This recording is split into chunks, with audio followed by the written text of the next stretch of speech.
Hey, this is Professor Homa. Welcome to our research paper exercise. This is WD05. The first part I'm going to go over is just the formatting for MLA formatting for your paper. So we're not going to do any of our sources or our bibliography yet.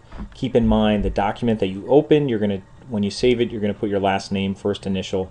It is saved in compatibility mode. If you see up here, that means it's saved as for older versions of Word. So we're not going to use all the newest versions or the newest features of Word, so that we can kind of hit the majority of our audience for students in our classes.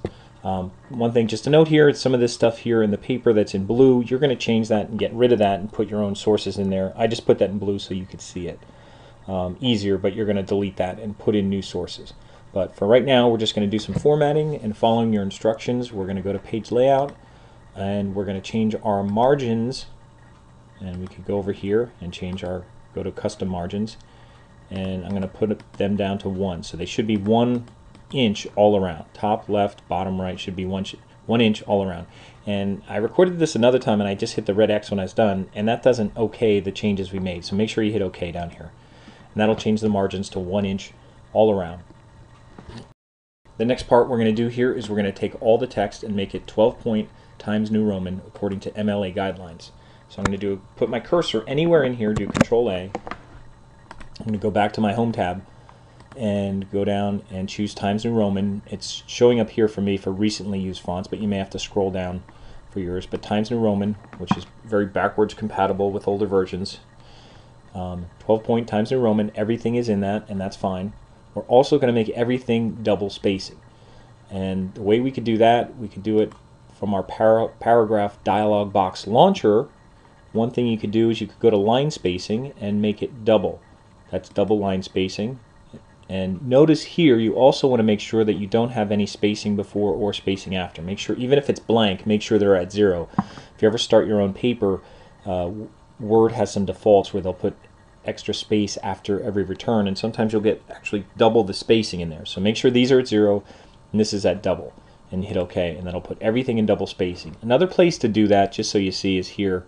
This is a kind of a shortcut to put in double spacing. You could do it right from this little thing with the arrows here, and if you go to line spacing options, it brings up the same box. So it's just another place to do that. So we're at double spacing right now, and everything will be double spaced. And I'm going to make some changes here to this information in brackets. If you see anything in brackets, it means you're going to change it. So I'm going to change this student name. I'm going to put in my name.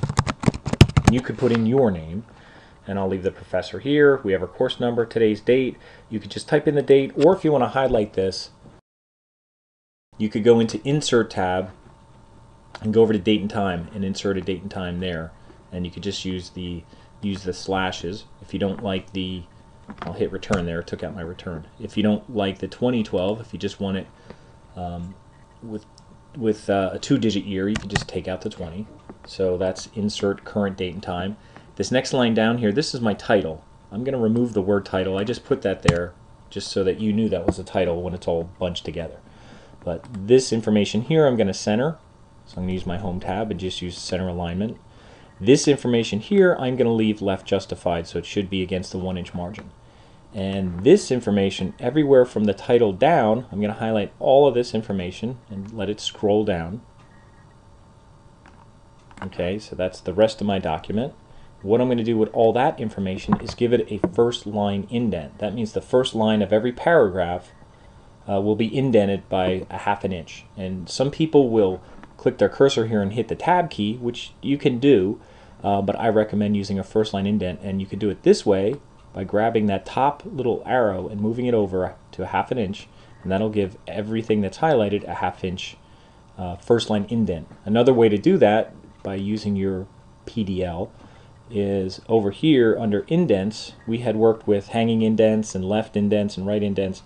This is under special, just like hanging indent. It's called a first line indent, and that's what it did when we used this little arrow here. But you can also type it in here. You could also choose first line and just put in ½ inch.